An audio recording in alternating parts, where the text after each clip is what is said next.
The Valentine's Day we celebrate today owes its existence to a woman's rebellion against the emperor's bans. How? Let me tell you. In the 3rd century, during the reign of Emperor Claudius II, Rome was a city at war. The empire was expanding, and soldiers were needed to maintain the vast territories that stretched from Europe to the Middle East. But there was a problem. The soldiers didn't want to leave their wives and families behind. They were reluctant to go to war because of the emotional ties they had with their loved ones. Claudius, determined to strengthen his military, came up with a controversial solution. He banned marriages for young soldiers. His reasoning was that unmarried men made better warriors, as they had no distractions or attachments. But as with many restrictive laws throughout history, the desire for love could not simply be erased. Enter Saint Valentine, a priest living in Rome during the reign of Claudius. While the emperor issued his decree to forbid marriages, Valentine saw the injustice in it. He believed that love should not be controlled, and that people should have the right to marry for love, regardless of their social or military status. As the emperor's ban on marriage spread throughout Rome, Valentine secretly began to perform marriages for young couples. These couples, eager to be united, would sneak into Valentine's church under the cover of darkness. Valentine's actions became a form of rebellion, a stand against the tyrannical forces that sought to suppress love. It wasn't long before Claudius found out about Valentine's secret ceremonies. Furious, the emperor ordered Valentine's arrest and imprisonment. While Valentine was in prison, he continued to defy the emperor's orders by sending letters of encouragement and love to the couples he had married. Some accounts say that Valentine's final letter, written just before his execution, was addressed to a young woman, possibly the jailer's daughter, whom he had befriended during his time in prison. The letter was signed, "From your Valentine." This phrase, which would later become synonymous with love, began as a simple act of defiance in the face of imperial oppression. Valentine was executed on February 14th, around the year 269 AD. His martyrdom for the cause of love was a powerful statement that resonated with many Romans. In the aftermath of his death, Valentine was declared a saint by the Catholic Church, and February 14th was eventually designated as a day to honor him and the ideals he stood for: love, defiance against unjust laws, and the power of human connection. But the story doesn't end there. The seeds of Valentine's actions would go on to plant a tradition that would spread across Europe and eventually the world. The legacy of Saint Valentine and his defiance against the emperor's decree began to take root in the hearts of people. What was initially a day of martyrdom for a saint slowly transformed into a celebration of love, albeit still with some restrictions. The Church, in its wisdom, would later work to align the day with other cultural practices to ensure its acceptance. As time passed, Saint Valentine's story continued to spread across Europe, growing in significance. However, the origins of what we now know as Valentine's Day were far from over. The Catholic Church, understanding the influence of Saint Valentine's martyrdom, began to formalize the day and integrate it with various cultural practices. One of the most interesting aspects of this integration was the alignment of Valentine's Day with an ancient Roman festival called Lupercalia, which had been celebrated annually in mid-February. Lupercalia was a festival dedicated to fertility, and it was held in honor of the Roman god Faunus. The celebration involved sacrifices, feasting, and a unique ritual where young men and women were paired up through a form of lottery. The idea was that these pairings would lead to favorable marriages or even temporary romantic relationships. As strange as this may seem by modern standards, it was deeply ingrained in the Roman culture and was a significant event. The Church, seeing the widespread popularity of the festival, decided to Christianize it by replacing the more pagan elements with a focus on Saint Valentine and his message of love.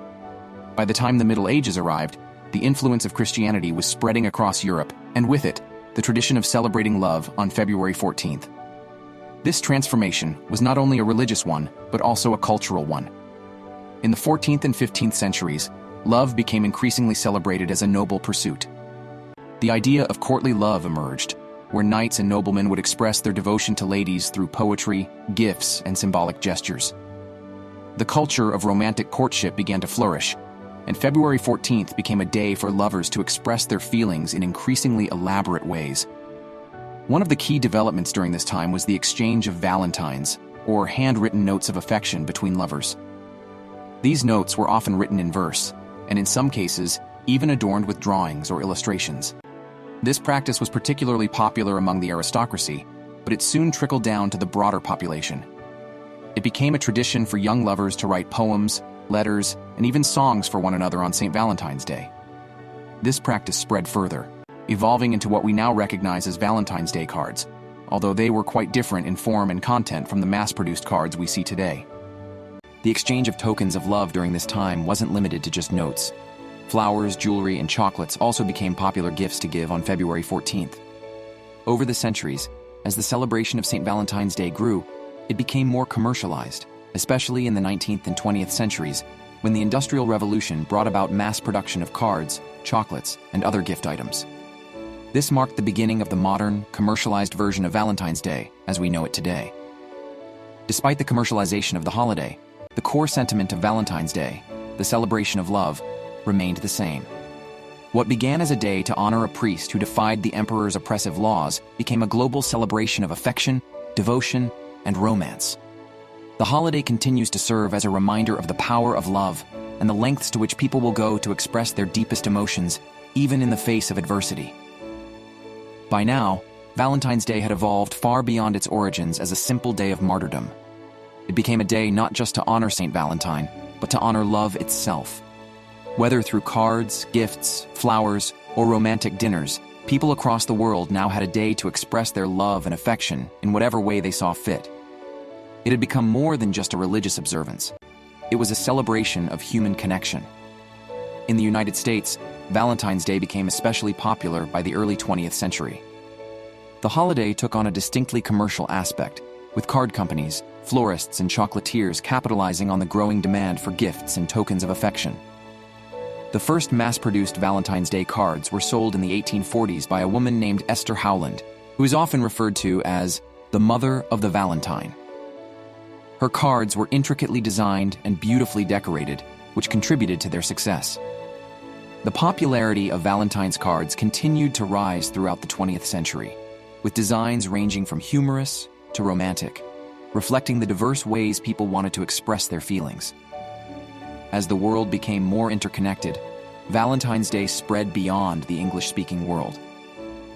By the mid-20th century, the holiday was celebrated in countries across Europe, Asia, and the Americas. In many places, the celebration of love took on local variations. For example, in Japan, Valentine's Day became a day for women to give chocolate to men, a tradition that continues to this day. In South Korea, the celebration extends beyond February 14th, with the White Day on March 14th, when men reciprocate the gifts they received a month earlier. Valentine's Day has also become a global symbol of affection and commercialism, with advertisers and retailers focusing heavily on the day. In the modern era, the holiday has become a cultural phenomenon that is celebrated in various ways around the world. Whether through romantic dinners, flowers, chocolates, or simply expressing love in more meaningful ways, Valentine's Day has evolved into a day for people to connect with one another in both sentimental and commercial ways. The rise of social media in the 21st century has further cemented Valentine's Day as a global event. People share their celebrations on platforms like Instagram, Twitter, and Facebook, making the day even more ubiquitous. Hashtags like #Valentine'sDay and #Love have millions of posts, showcasing the ever-expanding reach of the holiday. Businesses also capitalize on the global nature of Valentine's Day, with ads, promotions, and special events designed to attract consumers. Despite its commercialization, the core of Valentine's Day remains rooted in the celebration of love. It continues to be a day when people express their affection for one another, whether through grand gestures or small tokens. What started as a day to honor a martyr who defied oppressive laws has transformed into one of the most widely recognized and celebrated holidays in the world. And there you have it, the historical journey of Valentine's Day. We've explored how love has evolved over the years and its impact on society. But what do you think about the true meaning of this day? Is it still an opportunity to celebrate love and connections, or has it simply become a commercialized tradition? Share your thoughts in the comments. If you enjoyed this video, don't forget to subscribe for more historical discoveries. See you in the next video. Stay loving.